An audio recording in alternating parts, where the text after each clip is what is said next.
Hello guys, welcome to my channel which name is English with Raj and I hope that you are doing great in your life. So guys, today I am going to teach you translation of a Hindi sentence to English. If you are a basic English learner, you must watch this video till the end because it will be useful for you.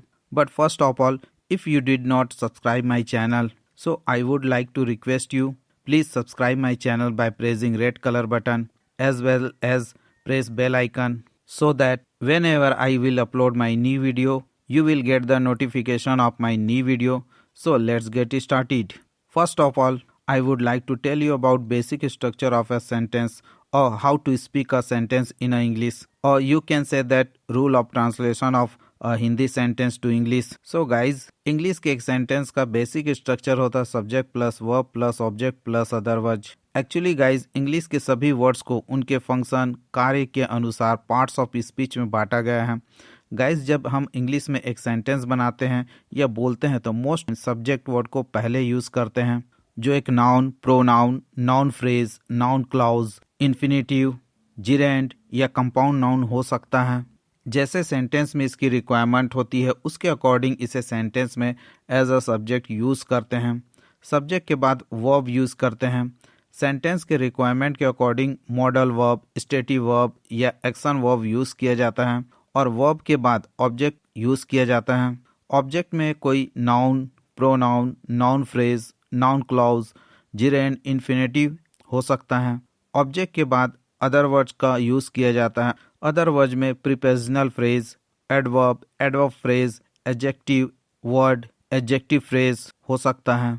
Guys, मैंने sentence में subject को green colour में, verb को red colour में, object को blue colour में और other words को भी मार्क कर दिया है ताकि आप एक सेंटेंस के स्ट्रक्चर को आसानी से समझ सकें. तो चलिए सीखते हैं कैसे हिंदी के एक सेंटेंस को इंग्लिश में ट्रांसलेट किया जाता है. फर्स्ट एग्जाम्पल है, शिक्षा वह नींव है जिस पर हम अपने भविष्य का निर्माण करते हैं. Education is the foundation on which we build our future. Guys, Hindi से इंग्लिश में ट्रांसलेट करते समय हिंदी के सेंटेंस में सब्जेक्ट को पहचानना होगा. सब्जेक्ट क्या होगा सेंटेंस में? जो सेंटेंस में कार्य को करने वाला होगा या उस सेंटेंस में उसके बारे में बात किया जा रहा होगा उसे सब्जेक्ट कहेंगे. जैसे John is eating foods, John खाना खा रहा है. इस सेंटेंस में खाना खाने का काम कौन कर रहा है? जॉन कर रहा है, इसलिए जॉन यहाँ पर सब्जेक्ट हो गया. या corruption is major problem of our country, भ्रष्टाचार हमारे देश की प्रमुख समस्या है.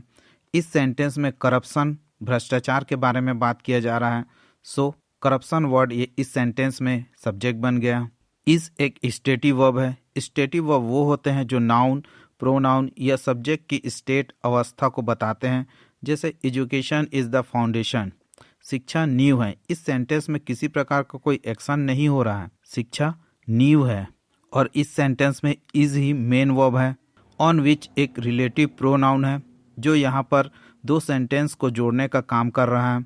Second sentence, we build our future, हम अपने भविष्य का निर्माण करते हैं. Second sentence present indefinite affirmative tense का सेंटेंस है जिसमें सब्जेक्ट के अकॉर्डिंग वर्ब के फर्स्ट फॉर्म में वर्ब के लास्ट में ES या S ऐड करते हैं. गाइज, अगर आपको इंग्लिश लैंग्वेज को फ्लुएंट बोलना है तो आपको टेंस सीखना चाहिए. टेंस सीखने से आप बहुत सारे स्ट्रक्चर को सीखते हैं और जिसका उपयोग करके आप अपने डे टू डे लाइफ के सेंटेंस को ईजिली ट्रांसलेट करके अच्छी इंग्लिश बोल सकते हैं. इंग्लिश लैंग्वेज को अच्छे से समझ जाएंगे. और अगर आप टेंस सीखना चाहते हैं तो मेरे चैनल के प्लेलिस्ट में जाने पर आपको टेंस का फोल्डर मिल जाएगा जिसे देख करके आप टेंस बहुत अच्छे से सीख जाएंगे. गाइस, सेकेंड हिंदी का सेंटेंस है, जब तक जीवन है सीखते रहो क्योंकि अनुभव ही श्रेष्ठ शिक्षक है. As long as you have life keep learning because experience is the best teacher. या तुम सीखते रहो जब तक जीवन है क्योंकि अनुभव ही श्रेष्ठ शिक्षक है. You keep learning as long as you have life because experience is the best teacher. Guys, दोनों सेंटेंस का सेंस एक ही है, बस थोड़ा सा बोलने का तरीका अलग है.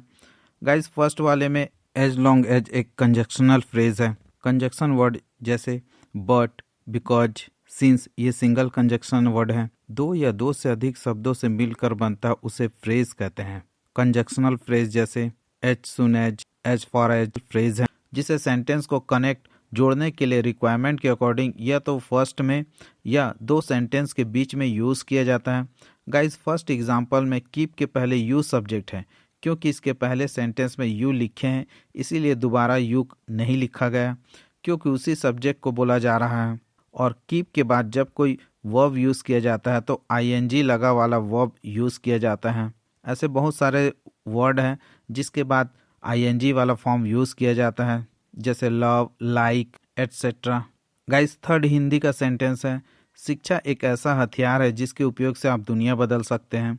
Education is a weapon which you can use to change the world. Guys इस एग्जाम्पल में दो सेंटेंस है जिसे विच, जो एक रिलेटिव प्रोनाउन है, से जोड़ा गया है। You can use to change में यूज और चेंज के बीच में टू प्रीपोजिशन यूज किए गए हैं, क्योंकि जब सेंटेंस में दो वर्ब को यूज किया जाता है तो दोनों के बीच में टू का यूज किया जाता है। गाइस फोर्थ हिंदी का सेंटेंस है, शिक्षा का महान उद्देश्य केवल ज्ञान प्राप्त करना नहीं, उस पर अमल करना है। The great aim of education is not merely to acquire knowledge, it has to be implemented. Guys the great aim of education एक नाउन फ्रेज है जिसे सेंटेंस में एज अ सब्जेक्ट यूज किए गए हैं। गाइस नाउन फ्रेज क्या होता है, नाउन क्लॉज क्या होता है, इन सब टॉपिक पर मैंने वीडियो बनाया है। आपको मेरे चैनल के प्लेलिस्ट में जाने पर लर्न ग्रामर रूल्स का फोल्डर मिल जाएगा, जिसे देख करके आप नाउन फ्रेज, नाउन क्लॉज का कॉन्सेप्ट क्लियर कर सकते हैं। It has to be implemented एक पेसिव वॉइस का सेंटेंस है। किसी भी प्रकार के पेशिव वॉइस में वर्ब का थर्ड फॉर्म यूज किया जाता है। गाइज आज का लास्ट हिंदी सेंटेंस है, शिक्षा हमें अंधेरे से प्रकाश की ओर ले जाए। Education lead us from darkness to light. Guys ये प्रेजेंट इंडेफिनेट अफर्मेटिव टेंस का सेंटेंस है। एजुकेशन वर्ड एक सिंगुलर नाउन है, इसलिए हमने प्रेजेंट इंडेफिनेट अफर्मेटिव टेंस के रूल के अकॉर्डिंग वर्ब के फर्स्ट फॉर्म के लास्ट में ओनली एस ऐड किए। और लीड एक ट्रांजिटिव वर्ब है जो हमेशा अपने साथ ऑब्जेक्ट लेते हैं एक कंप्लीट सेंस देने के लिए। So guys I hope that this video is useful for you and you liked it. If you feel that you learned something or other from this video, please like, subscribe and share with others because it may be useful for others. Keep practicing, have fun. Thank you for giving your precious time. So I will see you in next video with new topic. Bye.